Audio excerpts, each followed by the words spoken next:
Hey everyone, welcome to my channel. If you're new here, my name is Shalise Dillon. Today we are going to be doing a little sit down video, and if you saw the title, I'm just going to be talking about what it's like to major in music industry.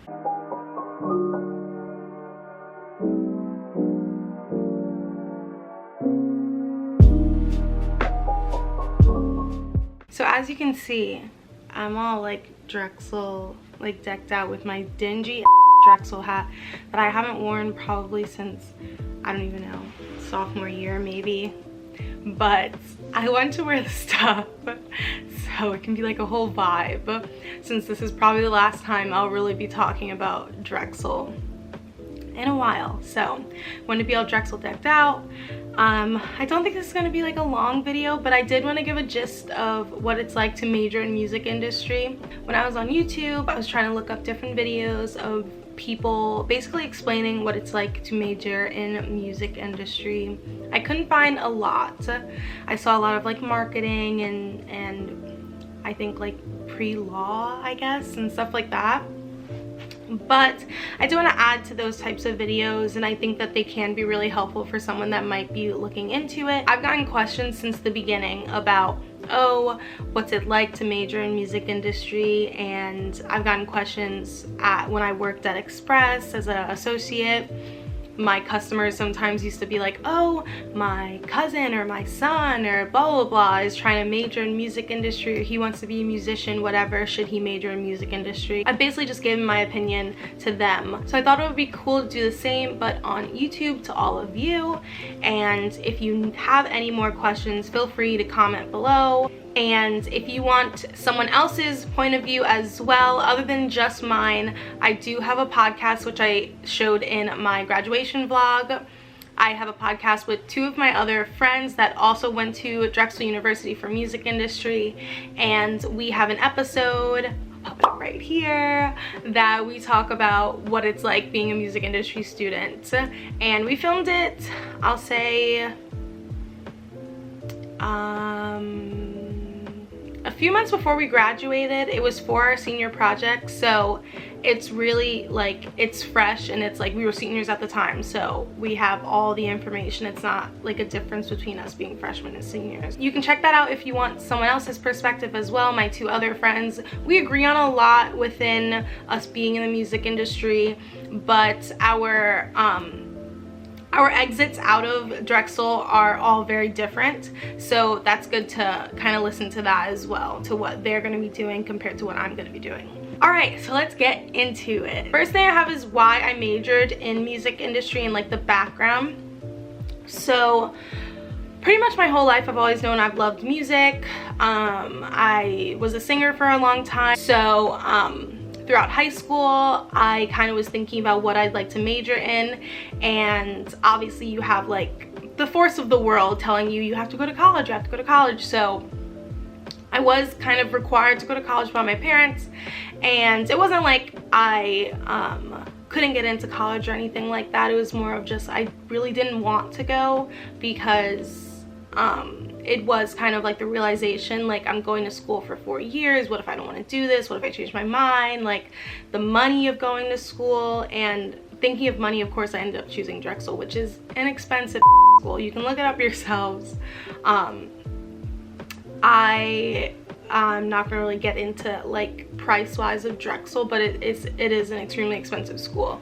But in high school I was thinking of what I could do, and growing up, my mom used to always tell me if I wanted to be a musician, I have to know the business side as well, which I fully believe. If you out there, like anyone wants to be a musician and you're like, I want to be on this like record label, I want to be signed, yada yada yada. Times are different now. A lot of people are independent, but when I was younger, I was definitely like, I want to be signed. My top record label was Atlantic Records. Like, I love them even still through college. I was a big fan of Atlantic Records. But if that is your mindset, it is important that you should also know the business, because it gives you like 5 million steps ahead if you know the business, because you're gonna have so many people doing work for you. If you know exactly what they're doing, you know the business first, and then you're also a musician. So that's why a lot of artists, you'll see that they know exactly what they're doing within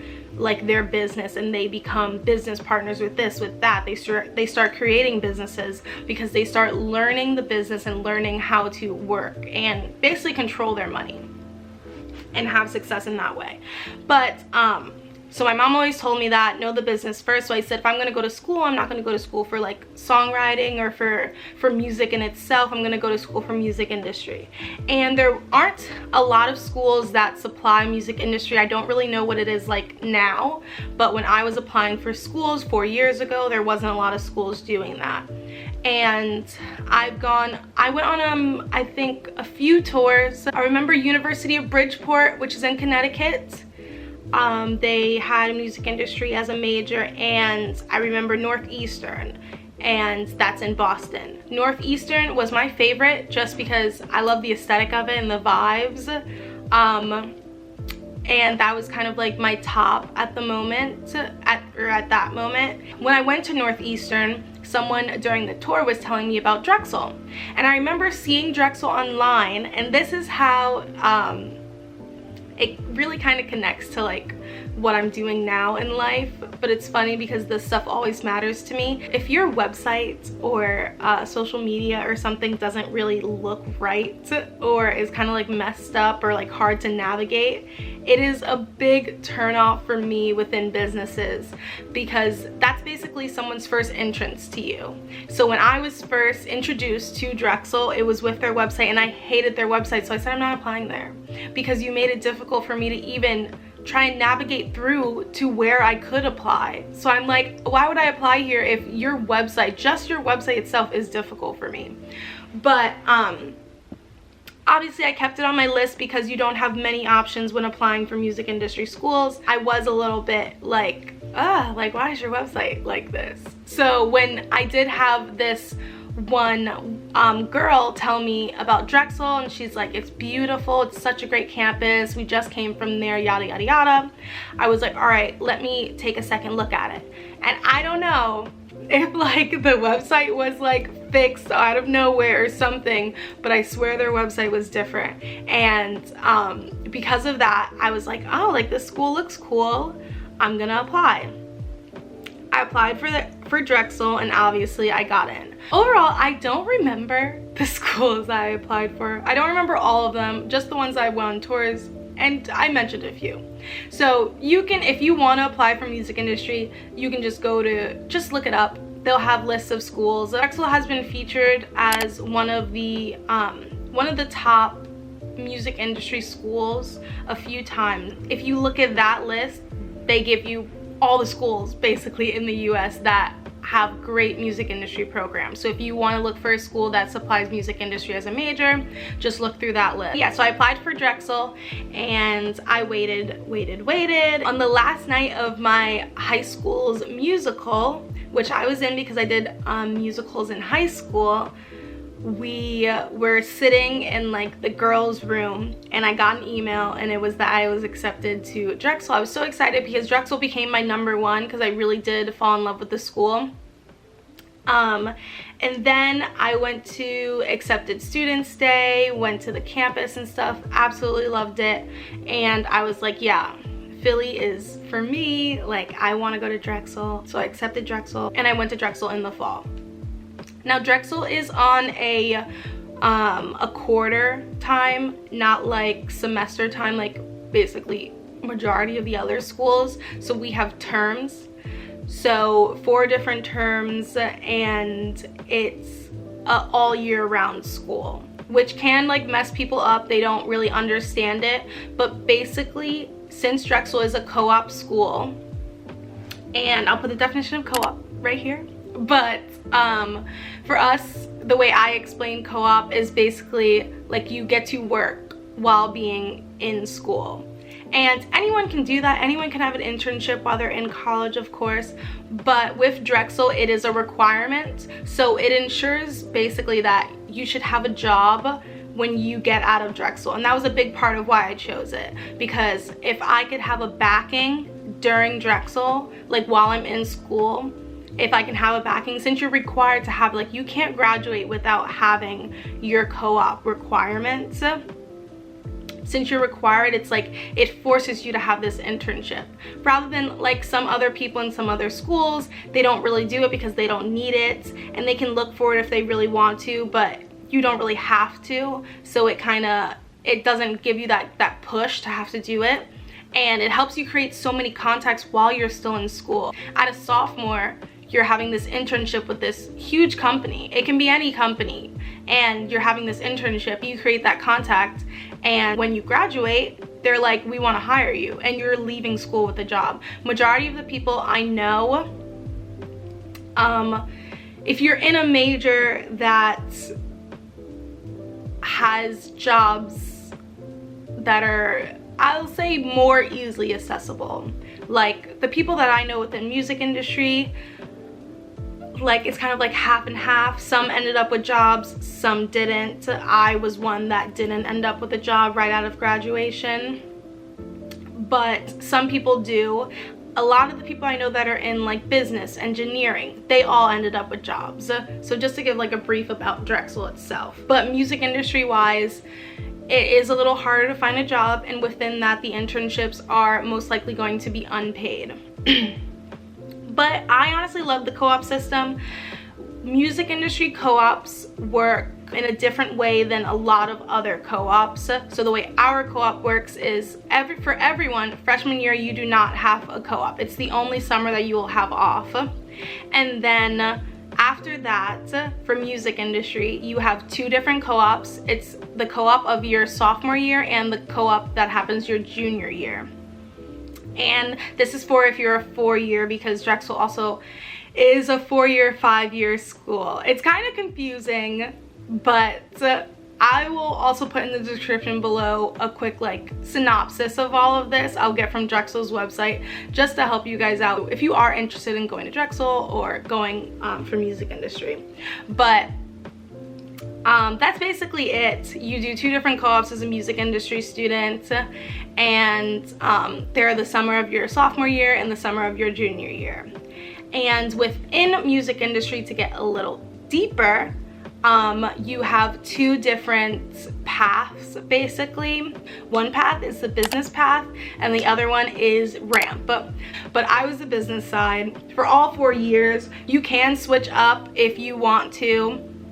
You'll have to make up some credits in between because you do take different classes at some points. But if you decide, oh, I really don't want to do this anymore, go ahead, do the switch, make up those classes. You're allowed to do that. You'll be fine.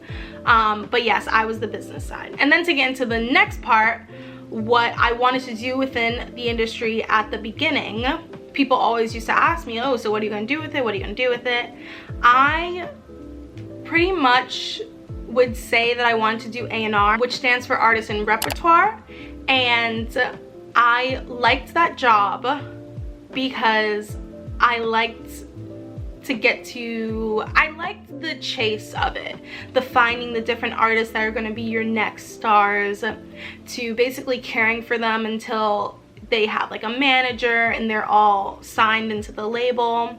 You're basically finding them and you're making their dreams come true. And when I was younger and I was singing in middle school and high school, I always used to say that I want someone to find me, and I want someone to discover that I'm a singer, and I want them to be like, yes, you're the next big thing.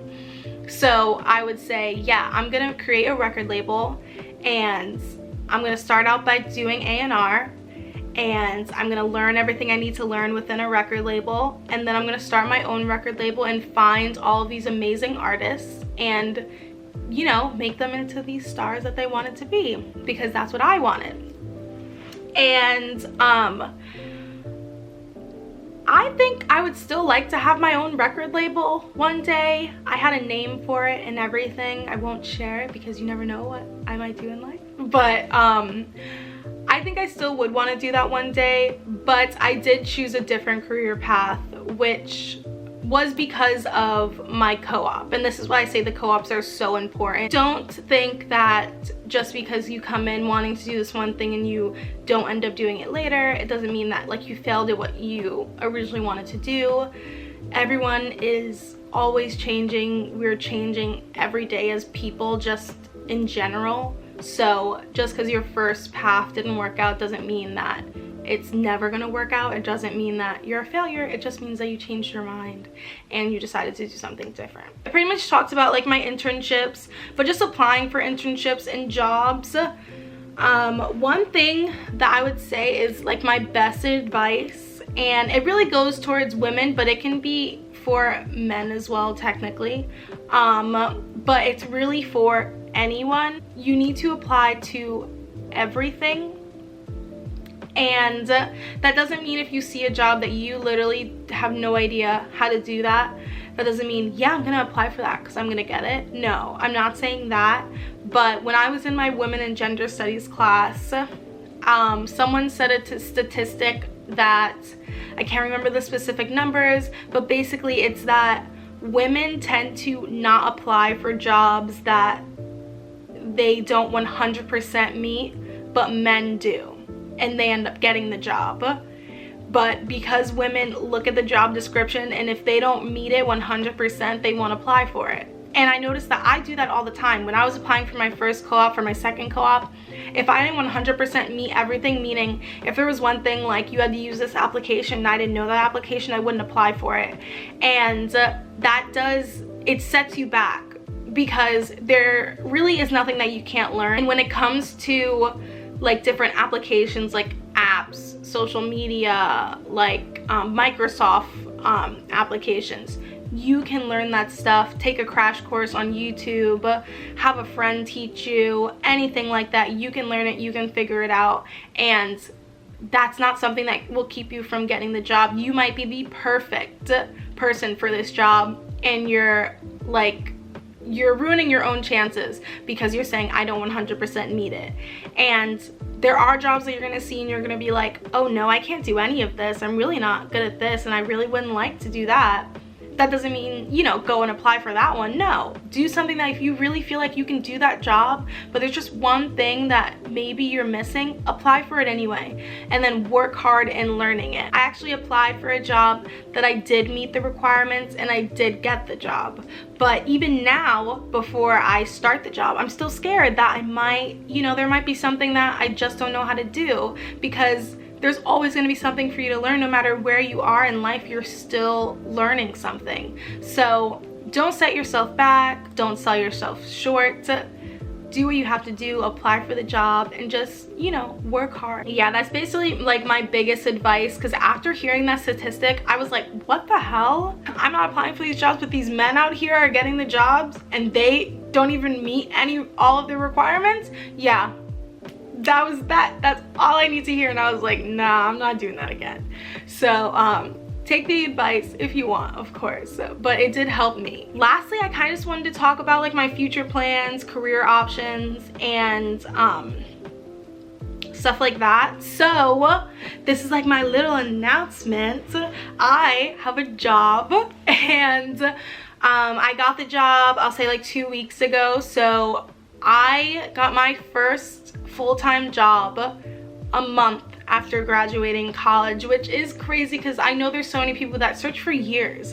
You know, they can a year after graduating, 2 years after graduating, they still can't find a full-time job. And I found mine, and it's in an industry that I adore, that I love, that I've loved since high school, and it makes things so much better that I'm going to love the job that I do. So I am going to be a PR account coordinator at a company called Polk & Co. So the job is within public relations or publicity, and I'm excited. And if you look it up, you'll see that Polk & Company works with typically theater clients. So in other words, Broadway. I'm gonna be working with Broadway. I love Broadway. I've wanted to be on Broadway. I still do. If I get the chance to be on Broadway one day, chef's kiss. Like, I would love that. But right now, doing the behind the scenes and doing the publicity work, I'm so excited to do that. I can't really tell you everything that the job entails because I didn't start yet. I don't start till next week technically. So yeah, but I'm so excited. But yeah, that's my post-grad life right now. That's my future plans and my career path. And that was basically a synopsis and like a gist. If you want to learn any more, you can go to Drexel's website. You can call up someone at Drexel. And you can of course comment down below. But yeah, that's pretty much it for this video. Make sure you comment down below any questions you have about my Drexel experience, being a music industry student, anything. Make sure you hit that like button and make sure you subscribe so I can make more videos for more people. I would love, love, love to have more subscribers and just to be entertaining and helpful to anyone that might need entertainment and help. Yeah, thank you all for watching, and I'll see you in the next video. Bye.